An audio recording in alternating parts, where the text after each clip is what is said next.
Update. I, 29 male, caught my wife, 27 female, letting our male neighbor rub lotion on her pregnant stomach. Original post. This literally happened this morning. I'm posting it here and hoping to vent and maybe get some perspective because I've been extremely upset all day and can't process this productively. My wife is 8 months pregnant with our child. We live next to another married couple who are in their late 30s. I don't like the guy. I've found him to be invasive and the weird type of friendly that almost seems to be prying and clingy. I'm not sure if that's clouding my judgment here or if this validated my beliefs about him. I left for work, but decided on the way there that I just wasn't feeling it and called off. I stopped for breakfast before heading home to surprise my wife. 40 minutes tops. I get home, enter from the back door, and there's my wife and my neighbor sitting in our living room on the couch. She's turned toward him, fully clothed, but with her shirt pulled up over her very pregnant stomach, while he, facing her, is rubbing lotion on her stomach with both hands. They both froze before my wife asked how come I was back, and then said neighbor stopped by to borrow the toolbox while I was moisturizing and wanted to know if he could feel the baby, so I said okay.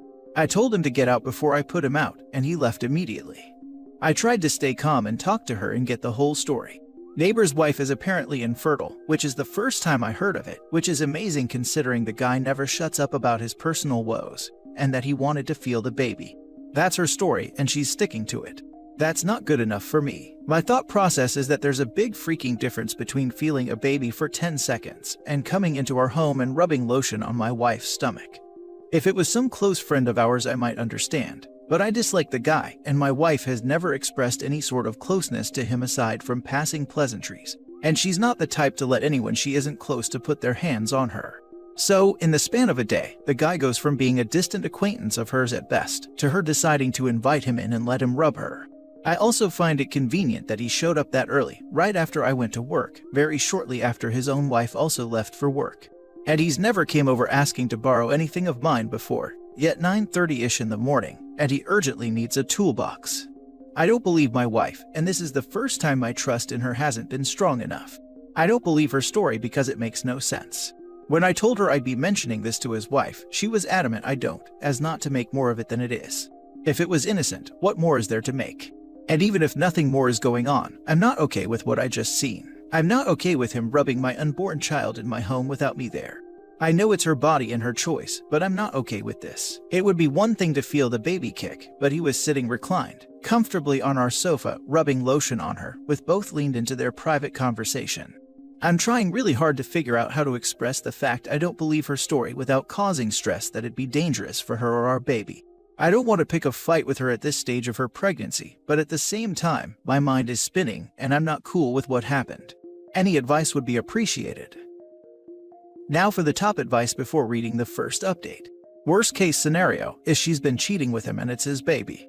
Best case, she's naive and really thought having a stranger rub lotion on her stomach right after her husband left for work is okay. Weird, really weird. Edit, definitely tell the neighbor's wife. I'd want to know if I was infertile and my husband was rubbing lotion on another woman's pregnant belly while I was at work.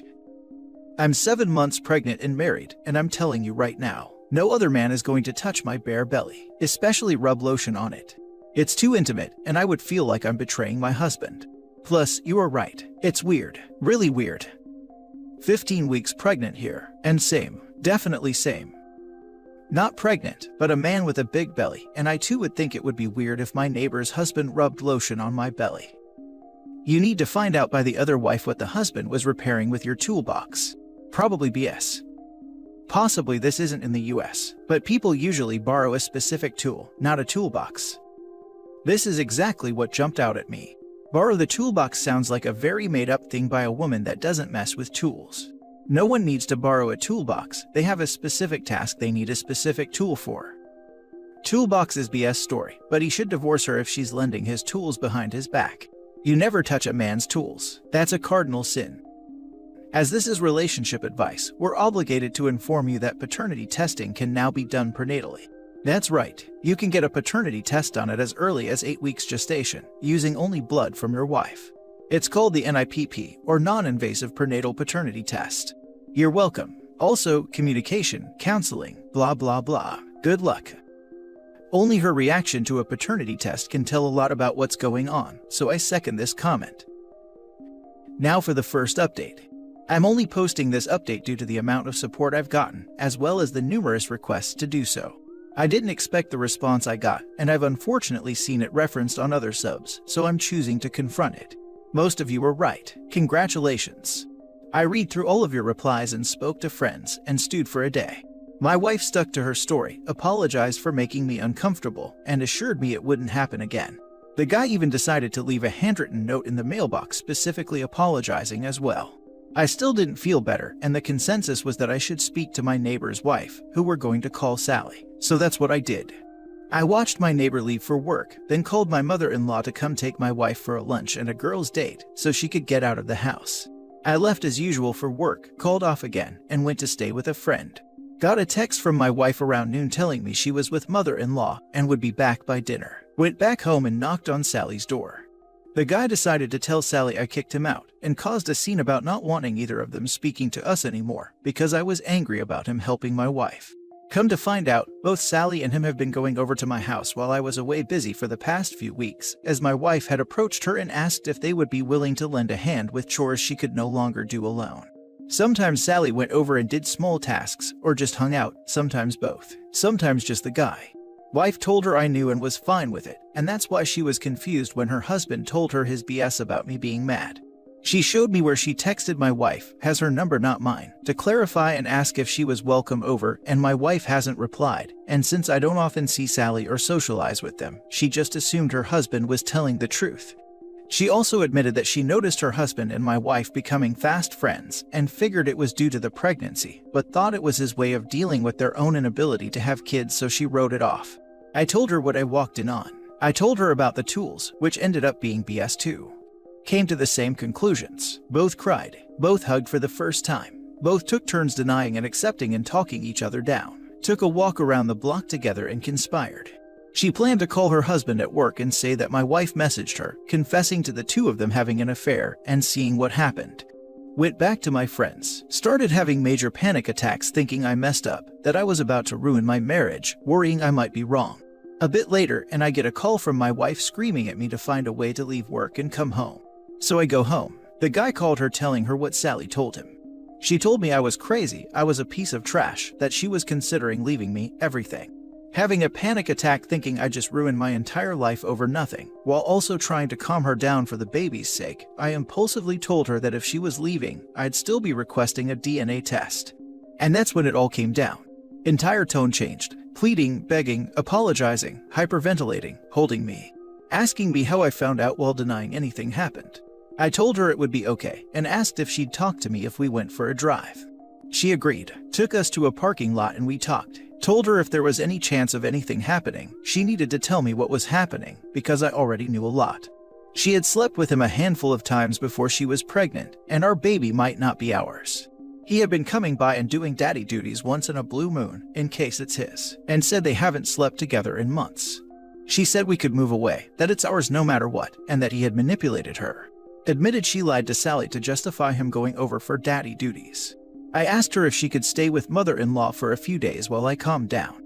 She agreed, took her home, packed up some stuff and dropped her off. I've cleaned out my essentials and I'm in a friend's basement. Friend called her on my behalf and told her that if the baby is mine, I'll be dealing with it. If it isn't, it's on her, but either way I'll be filing for divorce. My friends took my phone from me and deleted my social media. She's been calling my friends, and friends told her to get lost. I spoke to my boss and he's been very understanding. Last I heard from Sally, her husband hadn't been home and stopped responding to her calls and texts. I have nothing left. In less than a week, my life has fallen apart. The only thing keeping me here is the small chance that the baby is mine. I have nothing else. I woke up today disappointed I woke up at all. I've never felt this alone. I haven't accepted any of it yet, and I'm praying for the first time in my life that I can stop feeling this way and find strength. More advice before reading the final update. I have nothing else. Respectfully, sir, I disagree. Here's what you have. I spoke to my boss and he's been very understanding. I don't know where you work, but where I come from, most bosses would tell me to man up and leave that crap at the door. Not everyone has an understanding boss like that man. You've got a treasure, learn to value it. I'm in a friend's basement. Friend called her on my behalf. You've got a great friend who would share his or her home with you just because. I can guarantee you that not everyone is like that. Also, the friend called her on your behalf. Not many friends would want to get involved in that kind of drama. Friend's an absolutely solid person. My friends took my phone from me and deleted my social media. She's been calling my friends. Friends told her to get lost. Now you have a small army. It might be small, but it's certainly made up of loyal elites, of friends to help you through this process. Not everyone can say the same. So bro, you aren't alone. You don't have nothing. You still have your job. A job with an understanding boss. A good friend. Friends who take your side. You have everything a man could ever want. So chin up, my guy, and go grab that bull by its horns.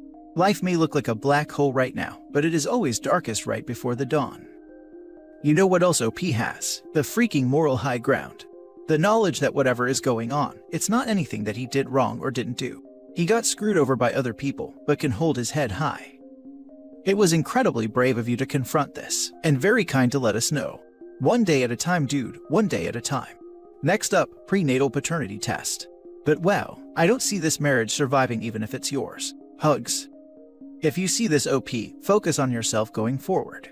One tiny silver lining is that your wife showed her true colors before you are decades into a family that might not have even been yours.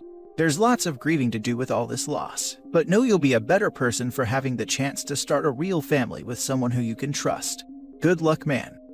The marriage should not survive. It's toxic. I'm usually all for working things out between a married couple. I hate divorce and think it's the easy, lazy option most of the time. But if your wife is pregnant and doesn't know whose baby it is allowing her husband to get excited, tell his family and friends, get his head wrapped around being a dad, and it's all a lie. Zero chance this woman should be trusted. This isn't small stuff. This is a new life. Now for the final update. Don't know if anyone will remember my original posts, but I'm still getting messages on a regular basis for an update, so this is the final one. Extremely long story made slightly less long. A week after my last update, my soon-to-be ex-wife had our child, which I was at the hospital for, and am the father. The first few weeks after my last update were extremely difficult, with family and friends on both sides adding to the drama. Thankfully, I've had an overwhelming amount of support from not only from the vast majority of people I know in my personal life, but from all of you as well. My wife and I agreed to sit down and discuss things after she was discharged, in my friend's basement and with my friend upstairs in case I needed the support. She came over and we basically said everything we needed to say. I exploded and said a lot of mean things, most of which I regret, some I don't. She spent the whole time apologizing and begging me to take her back and give our family a chance to survive everything that happened. Went on for about an hour like this until I accepted that there was nothing left to say and I have zero romantic love for her anymore, and she accepted that we need to focus on our daughter above all else. We're agreeing to figure out a custody split amicably and to eventually co-parent more actively together when wounds heal. But our marriage is over. She has the potential to be a wonderful mother, but she failed me as a wife, and my sole focus right now is how to get myself mentally to where I need to be the best father possible. We plan to eventually sell the home, but right now I'm staying in an apartment. Sally is leaving her husband too. He's apparently staying with his mother and still refused to speak to Sally directly. According to her, the last thing that was passed along to her is that he understands what he did, he's sorry he hurt her, he loves her, and won't contest a divorce. She's struggling to handle everything and lacks a support system, so we're developing a friendship. Mostly two wounded people leaning on each other, and I'm doing my best. She plans to start therapy too. And no, I don't plan to be anything more than platonic friends with Sally. Lovely woman, but no. I still haven't fully processed my new role as a parent. I think mentally I already convinced myself my child wouldn't be mine in case it ended up that way. I plan to take classes and spend more time with my daughter doing early bonding. I'm terrified but very happy. I know there's a lot left to do and a lot of hurting left to go through. But I'm stable and a dad. That's what matters most. There's something about the audacity of cheaters parading their affair partners in front of their spouses or partners that is so much more anger-inducing than your usually clandestine affair. I'm not sure why. My brother's soon-to-be ex-wife had an affair with a guy who was my brother's then best friend. 1. Apparently she'd always had a crush on a affair partner. Then why date my brother, marry him, and have kids with him? 2. Evil sister-in-law and affair partner conducted much of this affair at my brother's and hers at the time apartment, under the lie that she was taking care of affair partner after he had a procedure done, and while affair partner's wife was at work. Plus, there's the horrifying nature of them to conduct it in a small apartment that always had my young nieces present. 3. Extra creepy detail. Evil sister-in-law was the maid of honor for affair partner's wife in their wedding, only a few months before crazy sister-in-law admitted to the affair. Oh, and affair partner's wife was the maid of honor at my brother and evil sister-in-law's wedding as well. Bonkers. 4. Evil sister-in-law soon got pregnant with affair partner's kid, and now lives with him and his wife, and their combined 3 children. I actually don't feel bad for affair partner's wife because she apparently only became close friends again with ex-sister-in-law for free childcare. I kinda think she was aware of the whole affair and approved of it. I think they might be polygamous, but lacking any sense of healthy boundaries or care for other people. It's an infuriating situation that almost ended my brother. He didn't sleep for over a month. I constantly worried that he'd die in a car crash or workplace accident.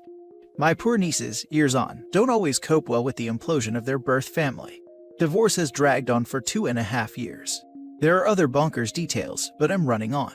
Anyway, it took a long time to not want to scream at her when I saw her. I still get that impulse sometimes. Dear potential cheaters, can you at least avoid your spouse's siblings, parents, friends, neighbors, coworkers, and so on? Love the people who have to pick up the pieces in the wake of deceitfulness and betrayal. My cousin ended himself when he found out his wife and lifelong best friend had been having an affair almost their entire marriage. I still wonder if their 2 kids are his, but I don't speak to that side of the family. They'd lie anyway. What a mess. I'm glad OP stood his ground. Boundaries are important, and so is respect. I almost wished it wasn't his child so he can get a clean break. Must have been very difficult to still proceed with the divorce knowing you have a newborn to raise together. Same here. It's almost unfair for OP. On the flip side though, neighbor has been technically rubbing OP's child in his ex-wife's belly all this time. Creepy in hindsight.